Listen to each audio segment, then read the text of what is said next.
Canada میں Pakistan business council کے صدر سمیر ڈوسال نے کہا ہے کہ پاکستان کی کینیڈا سے کروڑوں ڈالر کی تجارت اربوں ڈالر میں بدل سکتی ہے۔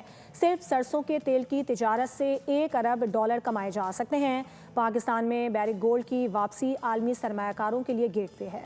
صدر Canada Pakistan business council Sameer ڈوسال کا پاکستان اسٹاک ایکسچینج کا دورہ۔ گفتگو میں کہا پاکستان اور کینیڈا کے درمیان کروڑوں ڈالر کی تجارت آئندہ برسوں اربوں ڈالر تک پہنچ سکتی ہے۔ صرف سرسوں کے تیل کی تجارت سے دونوں ممالک 1 ارب ڈالر کما سکتے ہیں۔ 2026 میں کینیڈا سے پاکستان کو 50 کروڑ ڈالر کی پہلی سرسوں کی شپمنٹ موصول ہو چکی ہے۔ جی ایم او شرائط کے باعث 3 سال قبل کینیڈا سے سرسوں کی تجارت بند ہو گئی تھی۔ سمیر ڈوسال کے مطابق پاکستان اور کینیڈا کا تجارتی حجم 35 کروڑ ڈالر سے بڑھ کر 40 کروڑ ڈالر تک پہنچ چکا ہے۔ پاکستان کینیڈا سے 60 کروڑ ڈالر کی درآمد اور 35 کروڑ ڈالر کی برآمد کرتا ہے۔ انہوں نے پاکستانی بزنس کمیونٹی پر زور دیا کہ وہ کینیڈا کے سرجیکل آلات، آئی ٹی اور ٹیکسٹائل کی نئی منڈیوں میں قدم رکھیں۔ سمیر ڈوسال کا مزید کہنا تھا کہ دونوں ممالک کے ٹریڈ آفیسرز مشترکہ بزنس پلان بنائیں۔ پاکستانی بزنس کمیونٹی مکمل طور پر پوری طرح تیار ہے۔